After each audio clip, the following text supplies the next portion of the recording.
Welcome back to the channel. Today I want to talk about the Model D from Behringer. I've had this guy for over 5 years and I've used it quite a bit, mostly for bass duties, but I want to talk about my experience with it and issues that I've had also. So anybody wondering, is it worth it? And can you get the same thing, same quality from the Mini D plug-in inside the MPC? So that's what this video is, and let's get right to it. So like I said, it's mostly been bass duties throughout the time I've used it, and I really like it for that. So in this setup, I have a USB cable going from the Model D directly into the MPC Key 37. And then I have a MIDI track, which is sending information to the Model D MIDI port through the USB cable. I do have it on channel 7 because that's how I have the switches on the back set up. And I do have an analog heat off to the side, but it's just to act as like a direct box right now. My audio output jacks on the back of the Model D are corroded, and we'll get to that here in a second. So that's why I'm using the main out right here to go directly into an analog heat effects. I have the analog heat effects off, so it's bypassed. So it should just take the signal from the Model D, basically do a line conversion, which is sent into my audio interface. So that's what you're hearing right there. So this is the Model D.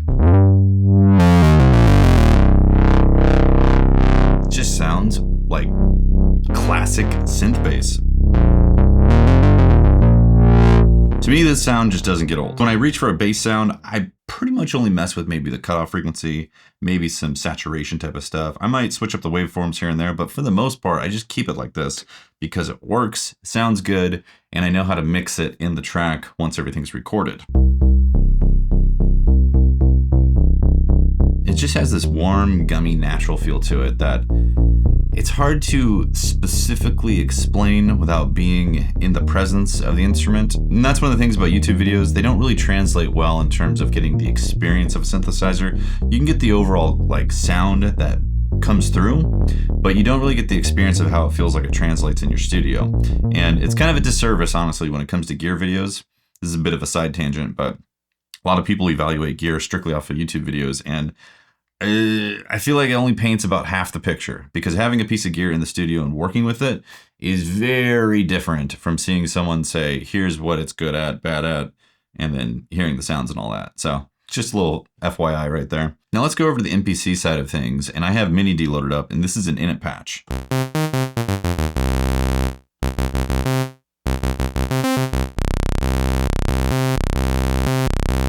So outputs of the Key 37 are going directly into my audio interface, and you're hearing that sound being monitored inside of Ableton.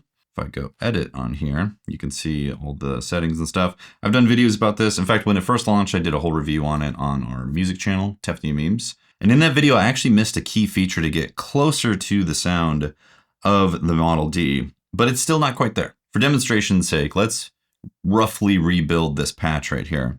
I know the glide is up a bit, so let's turn the glide to legato, turn the time down on here. So if anybody that wants to follow along and try to build this patch, just do what I do basically. Oscillator 1, pitch range is on 16 foot. The actual shape is on a square. And then oscillator 2 and 3 are on 8 foot. And I have saw on here. And then I have another square right here. Now I need to turn on these oscillators. So I go like that. I also have oscillator 1 maxed out, like so. And then the other two oscillators are basically like that. So if I play this, already getting fatter. That's a good sign right there. Now before we do the feedback thing right here, let's actually go over to the filter and work with this, because I feel like the filter and the envelopes is where I have the most difficult time trying to recreate whatever I get out of the analog version, or this specifically, the Model D. I've never used an actual Moog Model D, so I don't have that viewpoint to give you, but a lot of people say the Model D from Behringer is very close, and to me it sounds great. It gives me that feeling of like, ooh, I like this bass, so what more could you want, right? So the cutoff I have down roughly right here. The resonance is down, the emphasis on here is all the way down. The contour is up a bit, actually quite a bit, like so. Given that more classic funk bass type of sound. Now when it comes to the envelopes, I have the sustain all the way up on loudness. Envelope 2 is the amp. So sustain is already up on there. Sustain is down on this filter. The decay is about right here on basically both of these. And there is no release on the Model D. So what you do is you basically put the release similar to the decay on these guys. and that should get you close.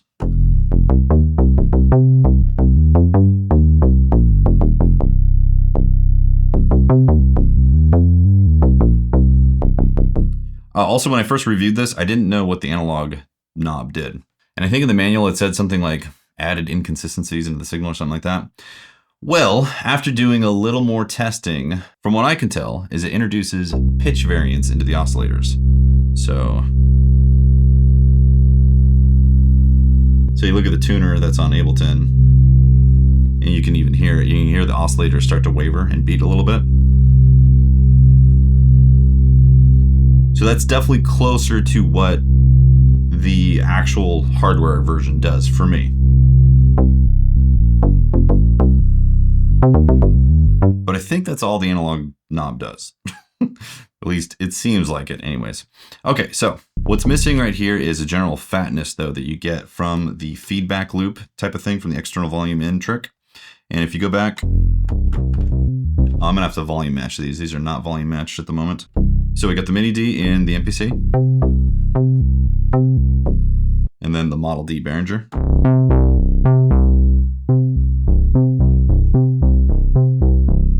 So close, but also very different.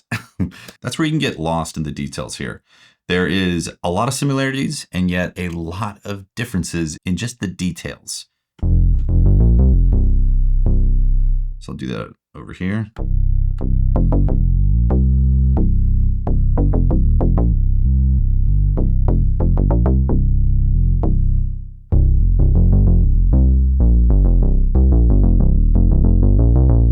Again, very close. Now back to the Mini D plugin. One thing that's missing in the equation in here is that feedback loop. So we kick on the feedback, and then if you turn up feedback, this is what I missed in my review a couple years ago. There is a button right here to switch from negative to positive. Positive gets it closer to what the hardware does. So you can hear a bit more saturation that's happening in the signal.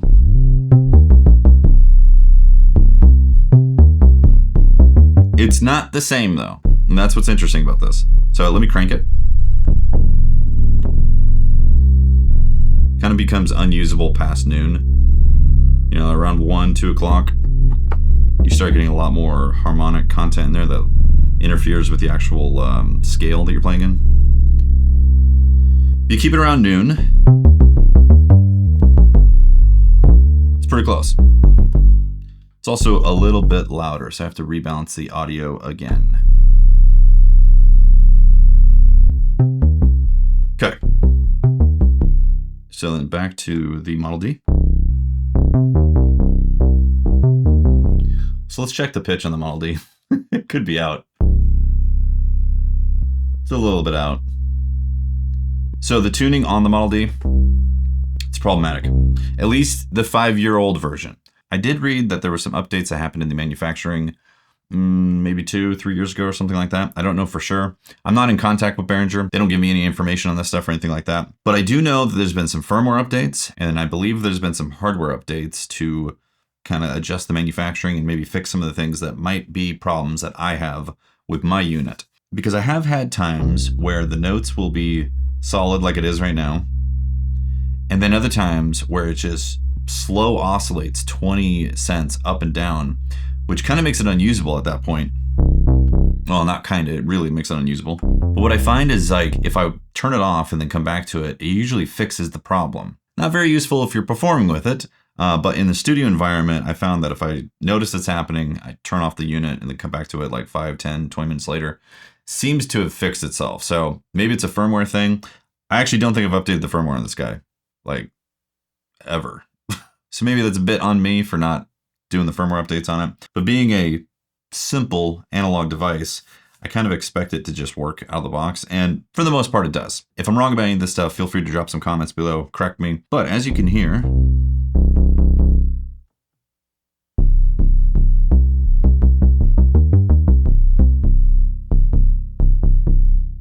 we've gotten pretty close to copying the sounds. Let's boost up the cutoff here.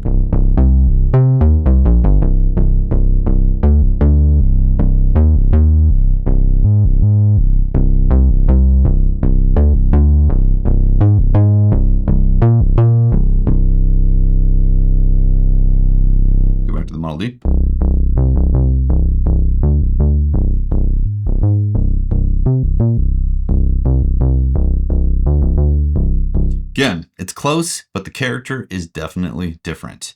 And it's not that one is clearly better than the other either, because depending on what type of production you make, you might want something that's a bit more surgical or more precise, in which case the Mini D variety in the software does that really well. Like if you're doing specific EDM styles, I think this version of the Mini D is actually better for that. If you're doing more of like the indie synth side of things, like soul, indie, synthwave type of stuff, I feel like the traditional inaccuracies of the hardware is more appropriate to the sound and the feel of the sonics. Because honestly, if I could just not have the hardware and always load up a Mini D plugin, I would do that. But I hear a difference with the hardware. Also, something that I notice is that the way that the notes interact, because it really is just 3 oscillators always triggering, I feel like that's more natural than with the plugin.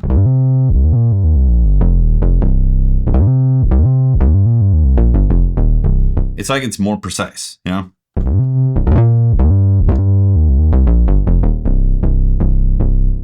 Whereas I feel like there's just a bit more give with the way that the oscillators are being pushed, which gives me that like subtle real live instrument type of experience, even though technically it's an electronic instrument. It's not a bass guitar, obviously. But when you play a bass guitar, there's just a lot of inaccuracies that happen with the strings and all that and the intonation. So I find things not being so perfect tend to sound better in like a band, indie, kind of like vibey, retro type of feel. Again, if you're doing like modern EDM type of production, you probably want that like really precise sound. Real quick though, some tips for processing, what I usually like to do when it comes to mix time or a little bit of sound design when I'm making a mix. So we have the raw signal here. Sounds great. It could be better though. That goes with anything. So what I like to do in Ableton is I like to first drop a saturator. I usually drive it about maybe 6 dB or so. So we'll go soft clip on here. So we fatten up the signal just a bit. Also, this depends on how hot the signal is coming in, so you'll have to adjust accordingly. Then I go for a glue compressor. Again, hit the soft clip just in case. I bring this down so we get about 5 decibels of reduction. Maybe about right there.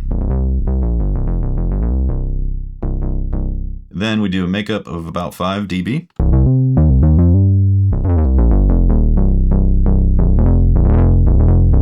That's pretty good right there, but I go a little bit further. So this is a paid plugin, Valhalla Room from Valhalla DSP.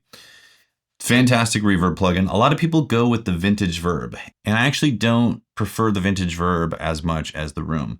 The reason is the room is very transparent. So what I like to do is go to a large ambience on the preset, and if you drop it all the way down and then bring it up a bit, just enough to give it that sense of space, suddenly it just feels like it's come to life. Too much, obviously, but you can really start to hear some.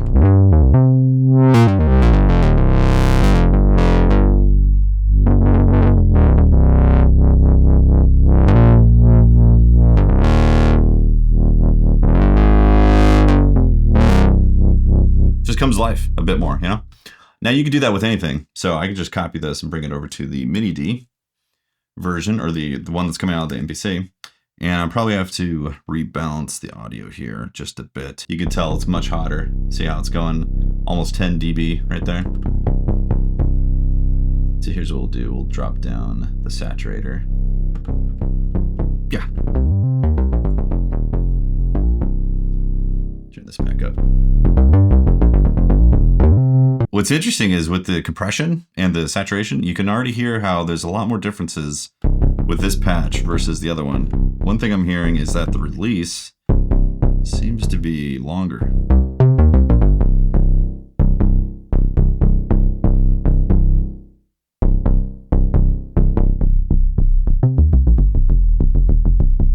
Nice gummy sound right there.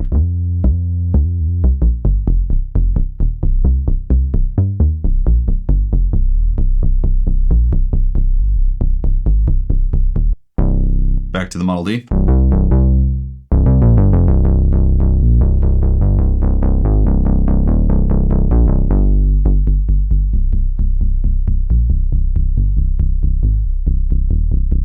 thing I noticed also comparing these two, the Mini D specifically and the Model D from Behringer, is that the Behringer has a more specific frequency range, whereas the Mini D definitely feels more full frequency range. Like you can hear the low end is a lot more, just extends a bit deeper, which might be something you want, might not be something you want either. Whereas the Model D, you can hear that super low drop off, not quite as deep. And you can actually see it on the graph here with the fab filter. This is the Model D. You can see that low end dropped. There's like even though I have the sustain maxed out here, it doesn't seem to respect the fact that the sustain should not drop off at all. Whereas with the Mini D version in the Model D, that sustain is locked.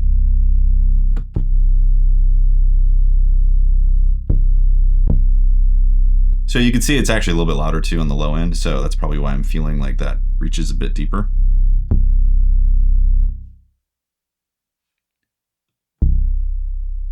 Yeah, by a few decibels actually. So not exactly a fair comparison, but you can see that the response is different. So even though the Mini D is a great recreation, and there's a lot of recreations out there, and I own quite a bit of them actually, when it comes to the hardware side of things, there is still something unique about the hardware that's happening if you want those characteristics. Anyways, I should move on. That comparison kind of went on for a bit longer than I wanted to. I was going to talk about some problems I've had with the Model D, and the main one is tuning. And a lot of people have talked about that online. They say tuning's all over the place. You can't actually trust the tune knob for any kind of like accuracy of where C is. This has always been sharp from day one, basically. So if I tune a C note, basically the master tune is always going to be higher than what it should be. I could probably pop the plate and do some actual tuning on the hardware side to get it closer. But I've just gotten used to the idea of pulling up a tuner and getting an accurate pitch that way, instead of looking at it and seeing if I'm getting close to C on there. So that's an issue. And there's also that issue of over time when it warms up, sometimes the tuning decides to do some weird oscillation. Again, I read online that some people said that was fixed in an actual hardware update down the road. I don't know if that's fully accurate or not, but if you do buy a used Model D from Behringer, might have some issues there. It's possible, you know? Again, I've had it for 5 years and I'm technically a happy customer. So whatever that's worth for you. But most recently, an issue that I've run into is the jacks for the audio, the high and low audio outputs, corroded. And I was like, I've never had this happen in my studio before. I'm in a dry area, Northern California, Sacramento area. So it's a relatively dry region.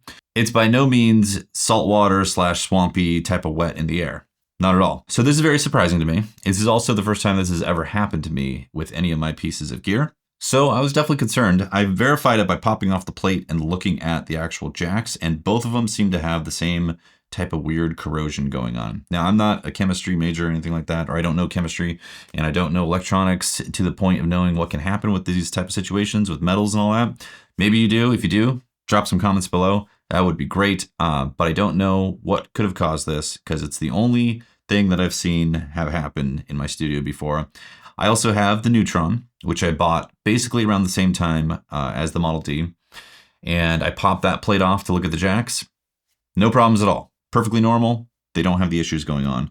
So some sort of chemical reaction caused the jacks to corrode and do some weird galvanized corrosion type of crap that I don't understand. And I reached out to Behringer and they did request some purchase information, all that. So I'm actually in the process of doing that right now. But I did buy this 5 years ago.